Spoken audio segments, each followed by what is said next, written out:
Je vous préviens, préparez-vous cet Halloween, vous allez en voir des costumes de Maléfique un peu partout. En vrai, ça va être plutôt des costumes de Maléfique et du Joker.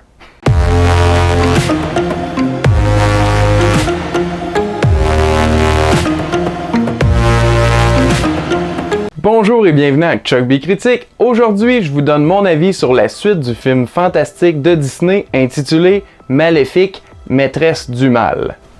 C'est ça, hein? Ouais, tout ça. Ça raconte l'histoire de Maléfique qui s'oppose maintenant au mariage entre sa fille Aurore et le prince Philippe, une union qui pourrait unir enfin les humains et les créatures magiques du royaume. C'est réalisé par Joachim Rønning et c'est scénarisé par Mika Federman-Blue et Noah Arpster.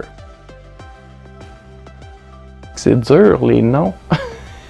Ça met en vedette Angelina Jolie qui reprend le rôle de Maléfique, ainsi que Michelle Pfeiffer, Elle Fanning, Sam Riley que j'ai vraiment aimé en serviteur fidèle de Maléfique, Chiwetel Ejiofor, Ed Skrein, Harris Dickinson qu'on a vu récemment dans Mathias et Maxime, ainsi que le célèbre Warwick Davis. Bien que le premier film nous avait déjà donné un point de vue différent du conte de fées populaire, sa suite nous donne une histoire assez originale pour justifier son existence. J'ai vraiment aimé qu'on explore les origines de la race de Maléfique. Les personnages sont intéressants, leur repère est très beau visuellement, bref, c'est vraiment l'élément que j'ai apprécié le plus du film. Ce film-là ne manque pas d'action, il y a des scènes de bataille qui sont très divertissantes et vraiment bien réalisées. On comprend tout le temps ce qui se passe à l'écran et c'est très apprécié. Aussi, c'est rare que je parle de ça, mais les costumes sont magnifiques dans ce film. Surtout les nombreux de Maléfique, c'est digne d'un défilé de mode.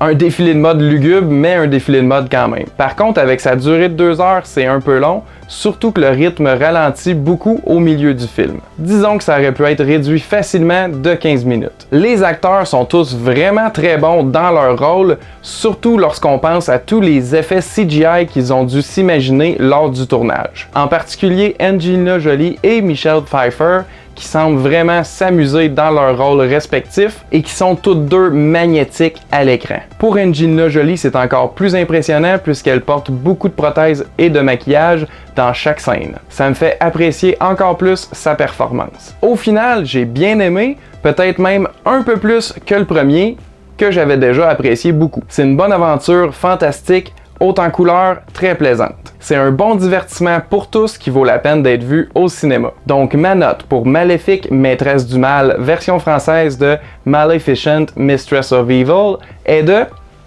3 gars qui connaissent rien sur 5, 3 sur 5. Avant de finir, je veux savoir qui est votre vilain de Disney préféré. Le mien c'est Jafar, mais absolument pas celui du nouveau film, celui de l'original. Et vous, c'est lequel votre vilain de Disney favori? Avez-vous vu Maléfique? Qu'en pensez-vous? Répondez-moi dans les commentaires ci-dessous. Merci de nous encourager en aimant et partageant nos publications et aussi en vous abonnant à notre chaîne sur YouTube et Facebook. On apprécie grandement. Merci d'avoir écouté. À la prochaine!